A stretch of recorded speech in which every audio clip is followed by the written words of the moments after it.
widowed mother and kids, abandoned by cruel family, find new hope with a kind, mysterious stranger. Mara sat on the edge of the small metal bed, her hands trembling slightly as she stared at the pale walls of the tiny room. Outside, the twin suns of the fringe colony were sinking behind the jagged mountains, casting long shadows across the settlement. The wind, cold and harsh, rattled the thin metal sheets that served as the walls of her home. Mara's youngest, little Lena, crawled across the floor, her bare feet making soft scuffing noises on the dusty metal. "Mom, when will Papa come back?" Lena asked, her big brown eyes filled with innocent hope. Mara's chest tightened. She swallowed hard and forced a smile. Papa, he's in the stars, Lena. He can't come back. Her voice was gentle, but inside, she felt a storm of sorrow. It had been a year since her husband had died on the mining rig. A year since Mara had become both mother and father to 3 children in a world that was already cold and uncaring. Her middle child, Aaron, peeked out from behind the door. At 10 years old, he had already learned to hide his fear behind a brave face. "Mom, can we get some food tomorrow? I heard someone talking about ration deliveries. Maybe we can—" Mara shook her head. "The rations are for those on the colony roster. We aren't on it." Her voice was quiet but firm. She didn't want her children to hope too much. Hope, she had learned, could be cruel. The eldest, 12-year-old Celia, came in from the small kitchen area, carrying a cracked tin cup with water. Mom, maybe we could trade the spare tools we have, the ones Dad left? "Maybe the traders will help us." Mara looked at the cup. The water inside was cloudy, collected from the settlement's old filtration tanks. She sighed. "We will try, Celia, but I don't want to promise anything." "Last time we tried, they laughed at us." Celia's eyes dropped. Even though she tried to appear strong, Mara could see the weight of responsibility pressing on her shoulders. At such a young age, Celia already worried more about the family than a child should. Outside, the wind picked up again. Mara pulled her thin shawl tighter around her shoulders. The room was drafty, barely a protection against the harsh cold that seeped into every corner of the colony's outer edge.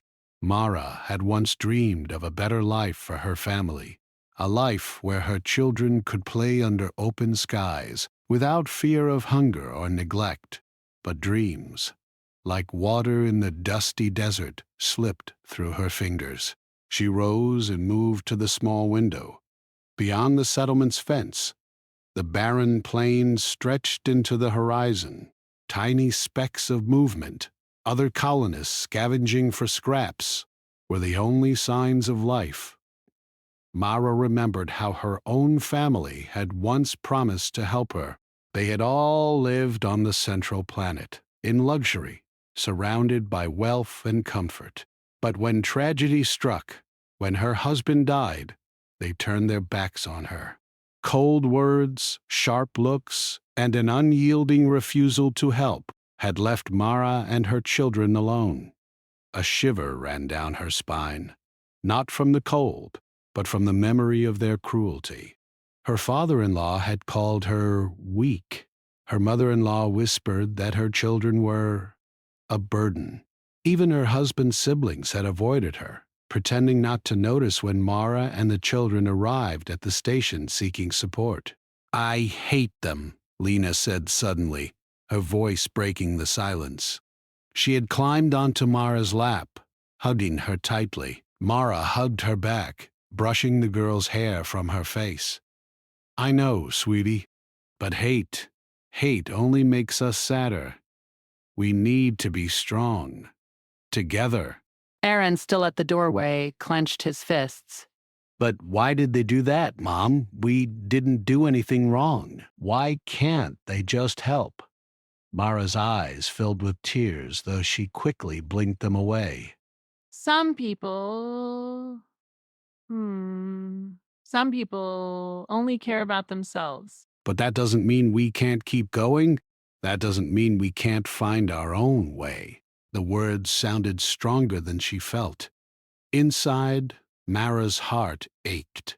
She didn't know how she would manage another week, another day, let alone a lifetime on the outskirts of the colony with almost nothing. As night fell, Mara prepared the meager dinner. She mixed a small portion of dried protein from the colony's ration stockpile with a few scraps of dried vegetables she had scavenged from the market. The children ate quietly, each lost in their own thoughts. Hunger gnawed at their bellies, but even more pressing was the uncertainty of tomorrow. After the meal, Mara told the children to sleep early. The small cot barely held the three of them, but it was all they had. As they curled together under the thin blanket, Mara sat by the window, staring at the stars that began to emerge in the darkening sky. Each star seemed impossibly far away, a tiny point of hope shining in an endless black void. Mara wondered if there were other families out there, living without support, without care, fighting each day just to survive. She imagined them looking at the stars too, hoping for something better. Her mind drifted to the Settlements Council. They were a cold bureaucracy, concerned only with quotas, regulations, and survival numbers. Mara had visited them last week, trying to plead for help. She had explained her situation calmly, with all the facts: widowed mother, 3 children, no resources. But the council had barely looked at her. A thin woman in a gray uniform had said, "We have protocols. You do not meet the requirements." And that was it. Nothing more. Mara closed her eyes and took a deep breath. She could not rely on others, not on family, not on the colony council. She had to find a way herself. The next morning, Mara rose before the suns. She needed to search the settlement outskirts for anything that could help them survive: spare rations, abandoned equipment, or anything that could be traded. She packed a small satchel with the little water and food they had left. Celia, always eager to help, volunteered to come along. "I can carry the satchel, Mom. I can help." Mara hesitated. The outside world was dangerous, cold, exposed, and unpredictable, but she knew she couldn't carry everything herself. "All right, Celia. Stay close to me. Watch your siblings. And be careful." Aaron and Lena would remain at home this time. Aaron could help with chores, and Lena was too young to handle the harsh environment outside. Mara kissed them both, feeling the weight of her love and worry. The settlement outskirts were a harsh place. Wind swept over the plains, carrying dust and the occasional discarded metal piece from old colony machines. Mara and Celia moved cautiously, scanning the ground for anything useful. Pieces of old wiring, broken containers, and occasionally small packs of preserved food appeared like hidden treasures. Hours passed. The suns climbed higher, making the day warmer but also more exhausting. Mara's legs ached, her back protested, but she refused to stop. Every scrap she found could mean survival for her family. Then, something unusual caught her eye. A small metallic object, unlike the usual scraps, partially buried in the dust. She knelt and pulled it out. It was a compact, smooth device with glowing markings and a button that pulsed faintly. Mara had never seen anything like it. The morning wind was sharp and cold, slicing across the outskirts of the settlement like a knife. Mara tightened her shawl around her shoulders, feeling the thin fabric barely protect her from the chill. Beside her, Celia walked carefully, keeping pace as they made their way to the abandoned supply depot beyond the colony fence. The streets of the settlement were quiet, most colonists already inside their homes, avoiding the biting wind. Mara clutched a small device they had found yesterday. Its faint glow pulsed like a heartbeat, small and steady. She had tried pressing the buttons last night, but nothing happened. Still, she could feel that it was important. Something about it made her uneasy, but also filled her with hope. Celia glanced at her mother nervously. "Do you think anyone might, want it?" Mara shook her head. "I don't know. But even if they do, we won't let anyone take it. It's ours, and maybe it can help us." They moved carefully across the dusty plains, their boots kicking up small clouds of sand. The depot appeared on the horizon, a squat building made of old metal sheets and reinforced glass.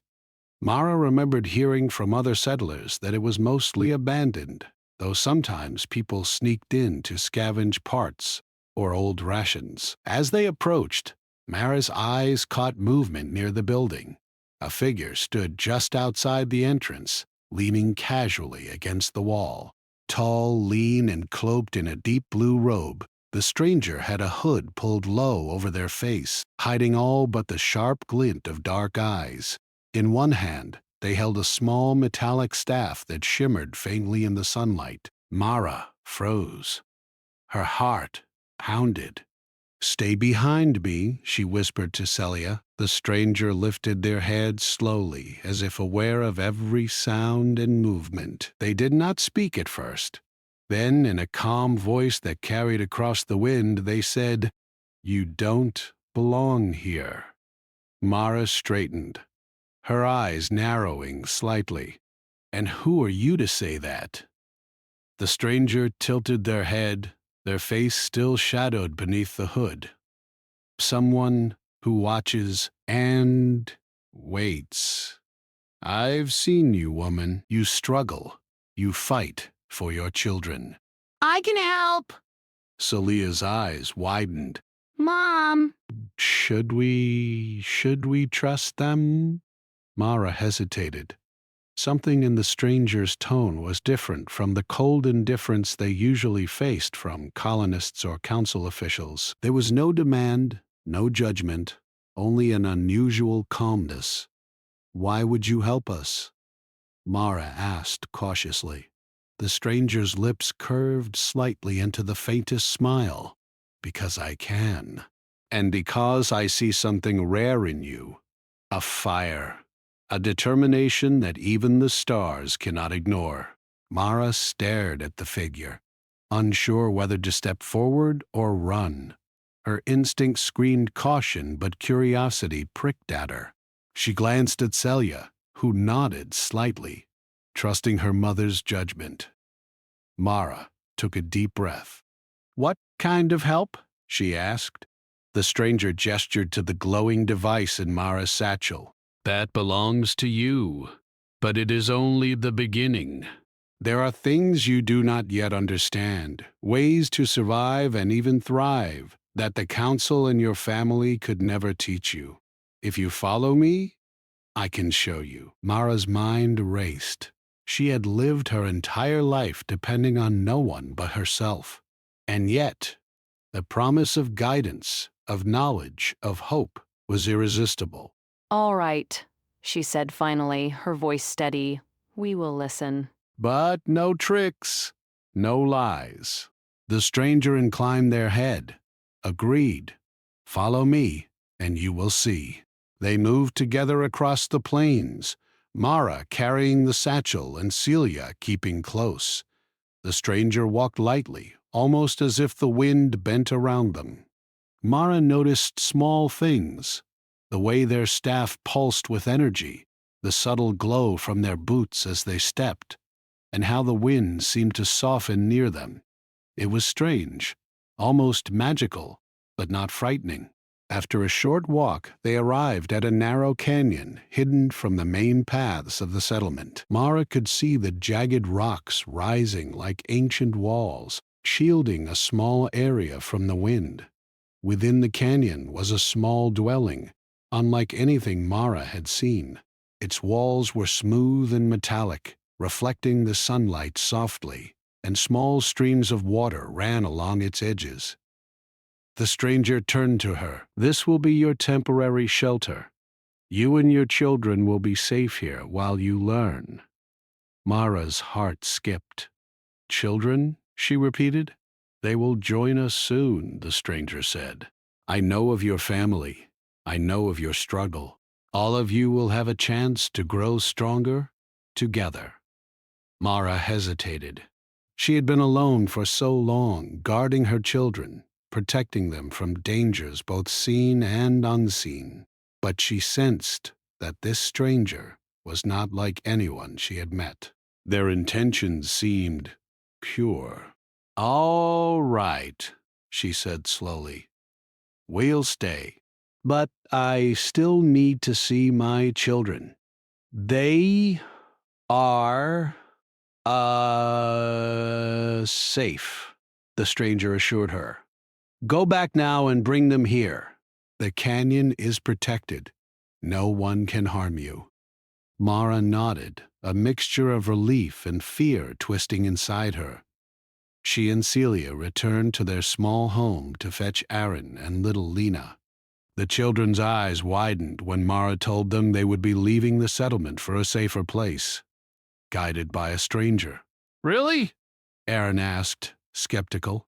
Are you sure we can trust them? Mara knelt beside him, placing her hands on his shoulders. We have to, Aaron. Sometimes, help comes from where we least expect it. And right now, we need help. Lena, sensing the excitement in her siblings, clapped her small hands. Adventure, she squealed. Mara smiled, despite her worry. She gathered her children, and together they followed the stranger back across the plains to the canyon. The dwelling inside the canyon was more than just a shelter. Inside, soft lights illuminated clean metallic surfaces, and small machines hummed quietly in the corners. Mara could see shelves filled with containers, some of them holding food, water, and strange devices she could not identify. There were sleeping quarters, a small kitchen area, and a workspace filled with tools and equipment. Welcome, the stranger said, gesturing to the space. This is a place for learning, for growing, and for survival. You will not be alone here. I will guide you, and in time you will be able to help yourselves fully. The children's eyes shone with wonder. Lena ran to touch a small robotic device that scuttled across the floor, making soft, whirring noises. Celia examined the glowing panels on the walls, and even Aaron's cautious expression softened as he looked at the supplies. Mara remained near the entrance, her mind racing. Everything felt so sudden, so unusual. But the calmness of the stranger and the safety of this place was undeniable. Who are you? Mara asked, unable to hold her curiosity any longer. The stranger smiled faintly, their eyes still hidden beneath the hood. I am someone who walks between worlds, observing, guiding, and protecting when needed. You may call me Kale. Kale, Mara repeated, testing the name on her tongue. There was something reassuring about it. Why us? Why help a family like mine? Kale's voice was quiet, yet carried a weight that made Mara listen closely. Because you have something rare. Fire in your heart, determination, love that refuses to fade even in darkness. It is not easy to find such strength, and I believe it deserves guidance. Mara felt warmth spread through her chest. It was a feeling she had not known in months. Hope, untainted by fear. Over the next few hours, Kale taught the children simple things: how to operate small devices, how to manage energy sources, and how to find clean water. Mara watched, her mind filled with both awe and questions. This stranger knew so much, yet revealed it gently, patiently, allowing them to learn at their own pace. You are very smart, Kale said to Celia, who had figured out a small puzzle device faster than expected. Humans are clever when given the right guidance. You will go far if you keep your mind open. Mara felt a surge of pride for her daughter and for herself. For the first time, she realized that they were capable of more than mere survival. With the right tools, the right guidance, they could thrive. As night fell, the family gathered in the living area of the canyon home. Kale sat quietly nearby, their presence both comforting and mysterious. Mara tucked Lena into a small bed, kissed Aaron's forehead, and finally sat down beside Celia. "Do you think we can really do this?" Celia asked softly. Mara looked at her children, at the strange yet safe dwelling, and at Kael, whose presence seemed almost like a shield against the hardships they had endured. She nodded. "Yes, I believe we can. We will learn, we will grow, and we will find a future worth living for." Outside, the wind blew softly, carrying the cold night air across the canyon. But inside, Mara felt warmth she had not known in a long time. Hope had returned, and for the first time since her husband's death, she allowed herself to believe that tomorrow could be brighter. The morning light filtered softly through the metallic walls of the canyon dwelling, reflecting off the small panels and devices that lined the shelves. Mara stirred first, as usual, watching her children sleep for a few moments before rising. The room was quiet except for the soft hum of the machines and the occasional chirp of a robotic helper that scuttled along the floor. Today felt different. Mara could feel it in her chest, a mixture of excitement and nervousness. Kale had promised to teach them skills that could change everything, but Mara did not yet know how difficult the lessons would be. She moved to the small kitchen area, filling the tin cups with water and handing out the modest breakfast she had prepared the night before. Lena sat up immediately, rubbing her eyes. "Are we going to learn today?" she asked eagerly. "Yes, little one," Mara replied with a small smile. "Kael said we will learn, but we have to pay attention." Celia and Aaron were already awake, helping Mara carry the small breakfast tray to the main room. Aaron still looked uncertain, his brow furrowed. "I don't know, Mom. What if we fail?" Mara knelt beside him and placed her hands on his shoulders. "Then we try again? That's what humans do. We fail, we learn, and we keep going." The children's eyes brightened at her words. Mara herself drew strength from them. Her children were her reason to fight, and every step she took was for them.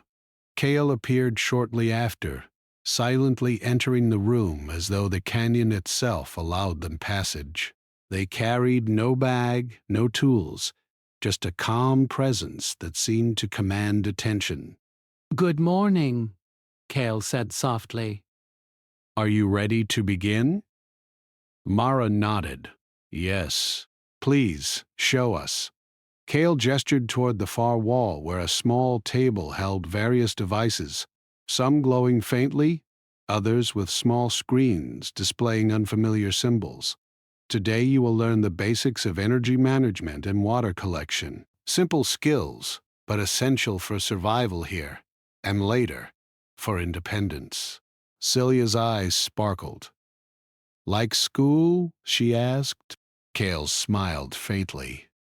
"Yes, but this school has no tests, only learning.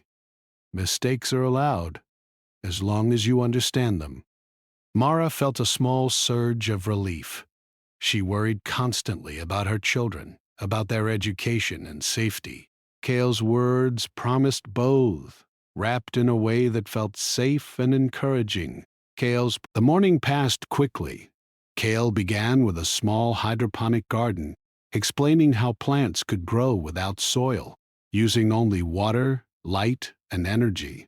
The children listened intently, their small hands learning to adjust the lights and feed the water carefully. Mara watched as Aaron's fingers shook slightly while he connected the water tubes, and she smiled softly. "Good job," she said, encouraging him. Kale nodded approvingly. "Humans are clever, especially when motivated.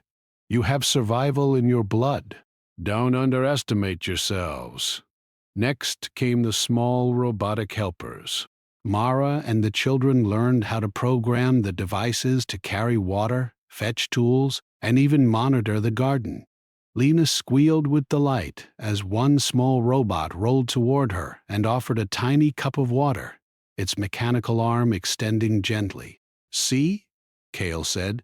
"Even simple machines can become allies if you understand them. Humans have always thrived by creating and using tools. It is one of your greatest strengths." Mara felt pride and awe. Even in the most desolate corners of the colony, humans could innovate.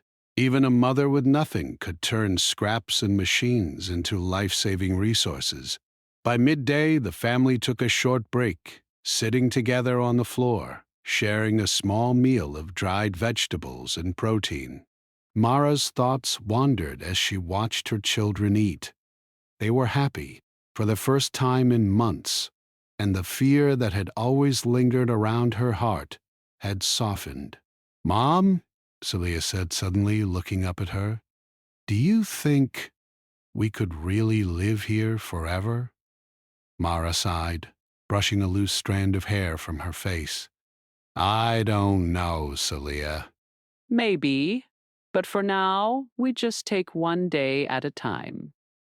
We learn, we grow, and we prepare. One day we might have a life where we don't have to worry so much. Lena giggled. "I like this place. It's like a secret fort." "Yes," Mara agreed, smiling. "But remember, it's also a place where we have to work hard. Nothing comes easy." "Not even here," Cale observed quietly from the corner, their dark eyes watching the family closely. Hard work is necessary, they said finally, but so is understanding. Humans often survive because they know how to learn, how to adapt. That is what you are doing now. The afternoon brought more challenging lessons. Cale introduced a small energy generator, explaining how to capture sunlight and convert it into electricity. The children were fascinated, and Mara's mind raced with possibilities. If they mastered these skills, they could create their own energy, independent from the settlement's failing power grid. Aaron, who had been doubtful in the morning, began to shine. His hands moved more confidently, adjusting the generator's panels, reading Cale's instructions carefully. Mara felt a swelling pride. "You're amazing," she whispered. Cale nodded. "Yes." "And do not forget, humans are adaptable. You will learn faster than you imagine if you keep trying." Hours passed, and Mara noticed something strange. While she worked, she saw movement outside the canyon, beyond the rocks. At first, she thought it was her imagination. But then, a small group of settlement scouts appeared, peeking cautiously from the edge of the plain. Mara froze. Her heart thumped in her chest. "Cale, someone is outside," she whispered. Cale's eyes narrowed slightly. "They are curious." The humans from the settlement noticed changes, unusual activity. "Do not fear." We will handle this. Mara's stomach twisted. "Handle this? How?" We can't fight them." Cale smiled faintly. "We do not fight. We demonstrate. We survive with intelligence, not aggression. Watch and learn." Mara and the children watched as Cale moved to the entrance of the canyon, stepping lightly onto the rocks. The group of scouts hesitated, unsure whether to approach. Cale raised their staffs slightly, and the small device glowed brighter, not with threat, but with light, energy, and calm authority. "You are observing humans," Cale said, their voice carrying clearly across the rocks. "Watch what humans can do when they work together. Observe the strength of those who learn, adapt, and care for one another. The scouts shifted uneasily. Mara could feel their surprise. They were used to colonists depending on council orders, not cleverness, not ingenuity. Mara felt a surge of pride. She and her children were human, and humans had always found ways to survive, even against impossible odds. After a tense moment, the scouts slowly backed away, leaving Mara and the family in peace. Mara exhaled slowly. That was incredible. I can't believe we didn't get hurt. Kale returned to their side. Humans survive because they think, because they observe, because they act carefully. Violence is not always necessary. Sometimes intelligence and courage are enough. Mara looked at her children, at the devices they had learned to use, at the small garden that thrived despite the harsh canyon climate. She felt hope rising within her. For the first time, survival did not feel impossible. It felt like the beginning of something bigger. Over the next few days, Kale continued the lessons. Mara learned to repair small machines, maintain the hydroponic garden, and manage limited energy supplies. The children thrived, learning quickly, their confidence growing with each success.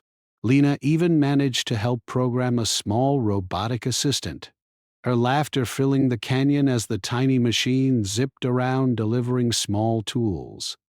One evening, Mara sat with Kale while the children slept. "Kale, why are you helping us? Why us, out of everyone in the colony?" Kale's eyes softened.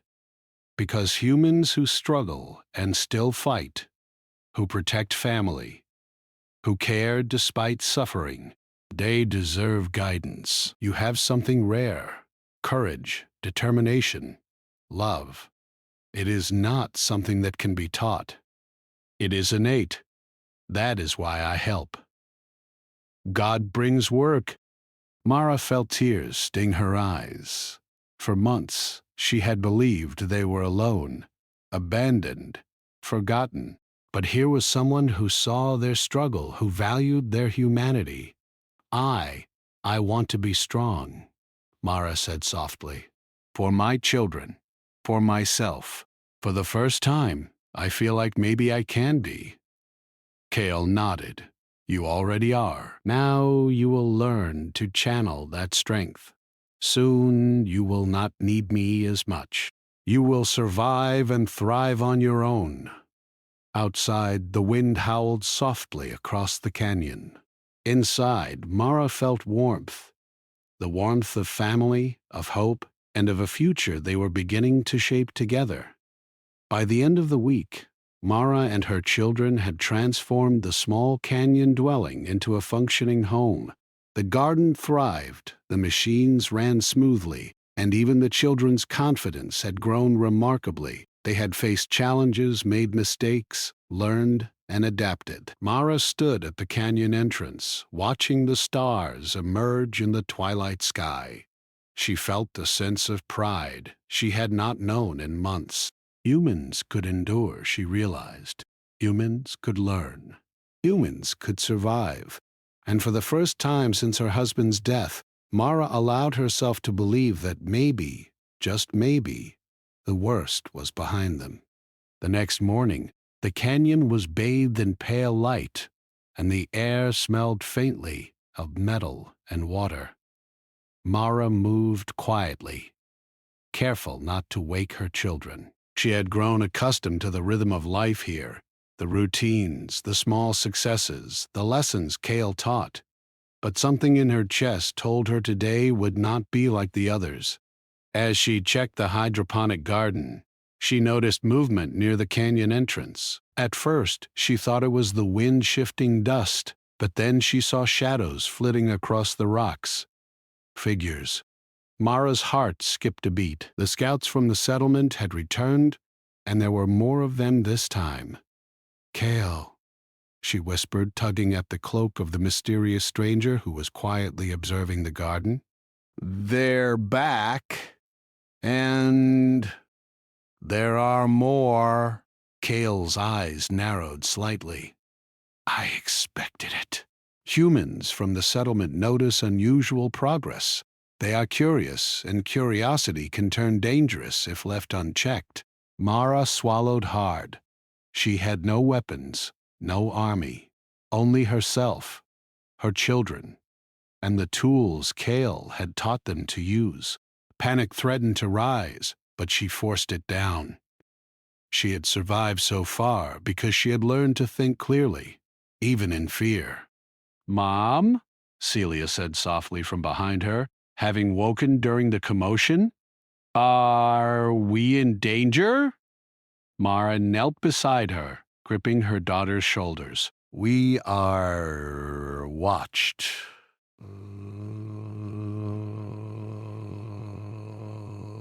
"But we have a plan. We will show them what humans can do without hurting anyone." Kale stepped forward, their presence calm and commanding. "Observe, carefully. Violence is not necessary. Intelligence, strategy, and cooperation are stronger than aggression.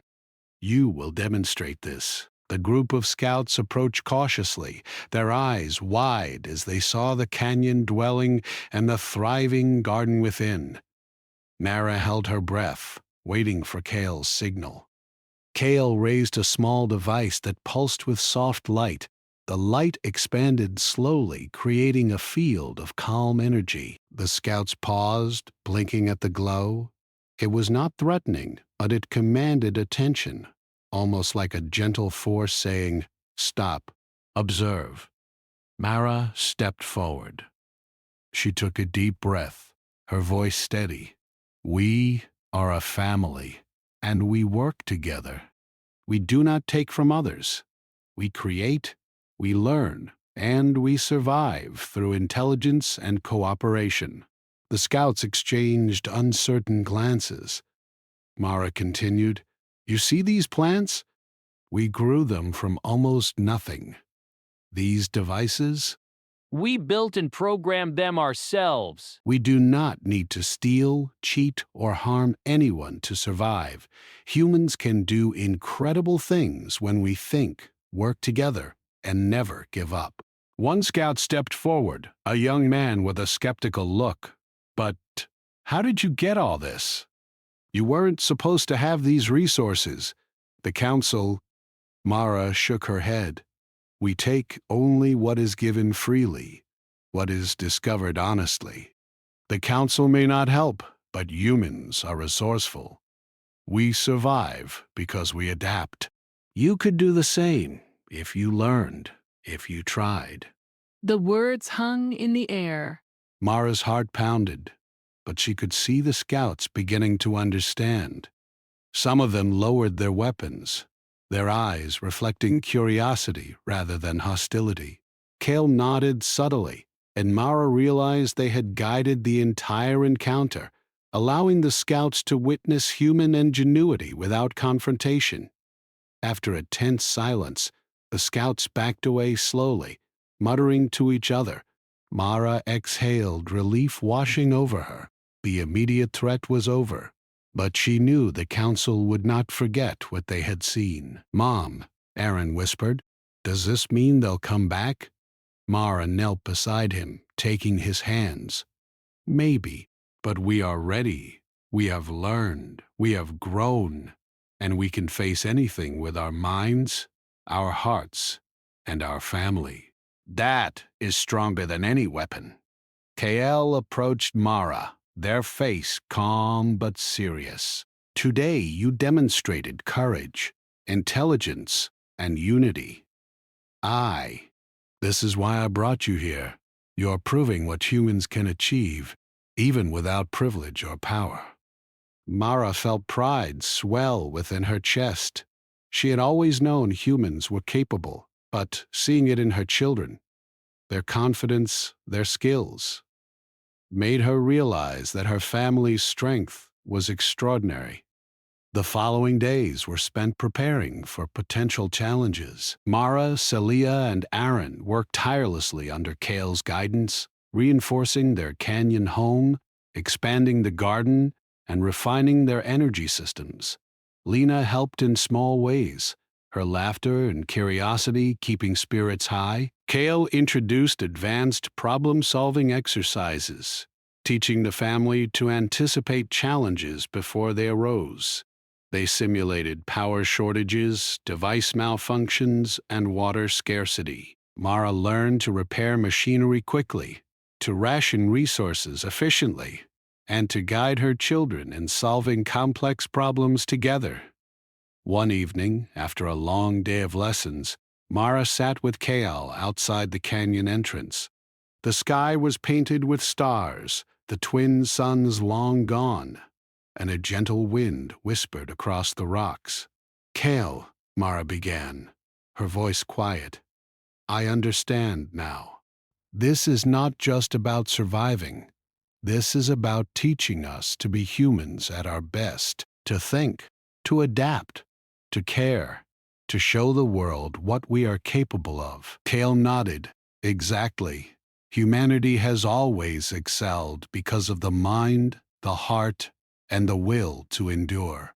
You are learning what it means to be truly human, not just to live, but to thrive, even in the harshest circumstances." Mara smiled, feeling a deep sense of purpose. For months, she had been lost, abandoned, and hopeless. Now, she felt direction, guidance, and the power to shape her future. Then, one day, a message arrived from the settlement council. It was projected onto the rocks outside their canyon, a holographic image flickering in the sunlight. Mara recognized the council's emblem immediately.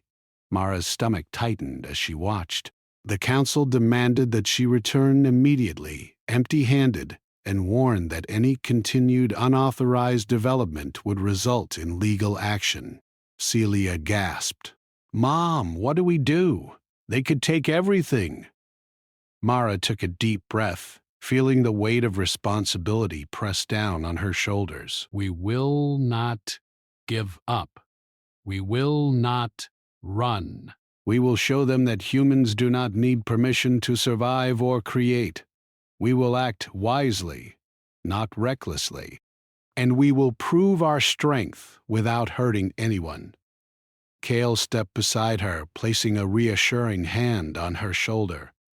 "Use what you have learned. Intelligence, cooperation, foresight. You will succeed." Mara spent the next hours planning carefully. She reviewed every system in their canyon home, every device, every energy source, every garden plot. She instructed her children to continue learning and practicing, turning preparation into routine.